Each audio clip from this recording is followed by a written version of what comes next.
इस वक्त खबर मुख्यमंत्री और उपराज्यपाल के टकराव।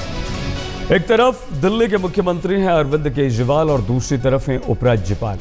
अरविंद केजरीवाल कह रहे हैं कि दिल्ली विधानसभा में कोई बिल पेश करने से पहले केंद्र की मंजूरी जरूरी नहीं है, जबकि उपराज्यपाल का यह तर्क है कि केंद्र की मंजूरी के बिना बिल पेश नहीं किया जा सकता।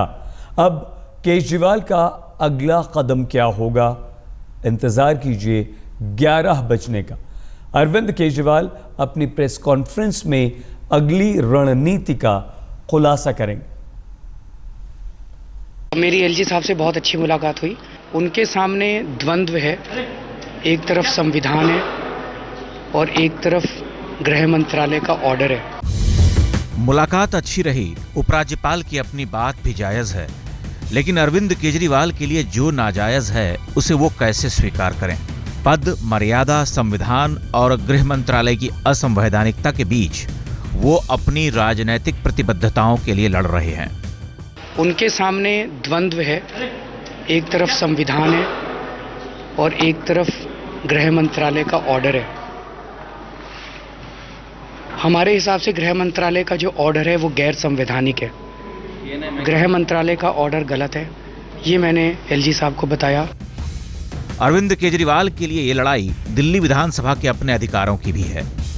ये सेंट्रल गवर्नमेंट अगर ये कहती है कि हर बिल हमें वहाँ भेजना है और उनकी अप्रूवल लेनी है, तो ये तो दिल्ली असेंबली का फिर कोई मतलब नहीं रह जाता है। तो दिल्ली असेंबली और दिल्ली के लोगों की स्वायत्तता की लड़ाई बन जाती है ये। इससे पहले अरविंद केजरीवाल के सवालों का जवाब देते हुए उपराज्यपाल ने उन्हें खत लिखकर अपनी बात समझाने की कोशिश की। ट्रांजैक्शन ऑफ बिजनेस नियम के मुताबिक किसी भी बिल को कैबिनेट में पेश करने से पहले उपराज्यपाल को भेजना जरूरी होता है, जो नहीं किया गया।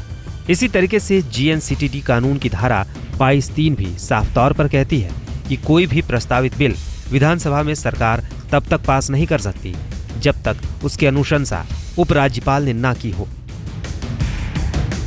अपने खत में उपराज्यपाल ने वित्त विभाग, कानून विभाग, प्रशासन सुधार विभाग की आपत्तियों का हवाला दिया और आखिर में कानून व्यवस्था की बात छेड़कर केजरीवाल से अपनी जिद पर विचार करने को कहा। इंदिरा गांधी स्टेडियम में सत्र बुलाने को लेकर पुलिस का पक्ष जान लेना जरूरी होगा, क्योंकि ये पूरा मसला कानून व्यवस्था और सुरक्षा से जुड़ा हुआ है।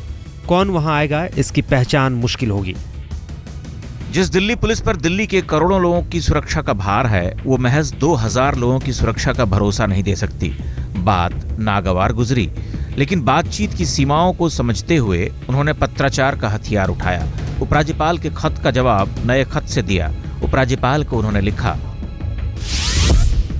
अगर पुलिस कमिश्नर विधायकों और मंत्रियों समेत 2000 लोगों की सुरक्षा मुहैया नहीं करा सकते, तो क्या उन्हें अपने पद पर रहने का अधिकार है?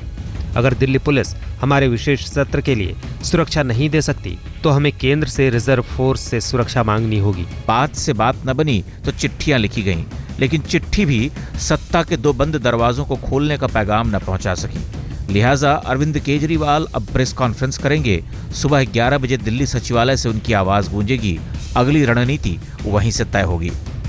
जन लोकपाल और भ्रष्टाचार का मुद्दा लेकर केजरीवाल राजनीति में आए। चुनावी वादा जन लोकपाल का किया तो दिल्ली की सत्ता तक पहुंच गए। शायद यही वजह है कि केजरीवाल अपने इस वादे को किसी भी कीमत पर निभाना चाहते हैं। फिर इसके लिए चाहे उपराज्यपाल से टकराना पड़े, केंद्र सरकार से टकराना पड़े, पुलिस से दुश्मनी मोल लेनी पड़े या फिर राजनीतिक शहादत ही क्यों न देनी पड़े, केजरीवाल किसी भी कीमत पर पीछे हटने को तैयार नहीं है।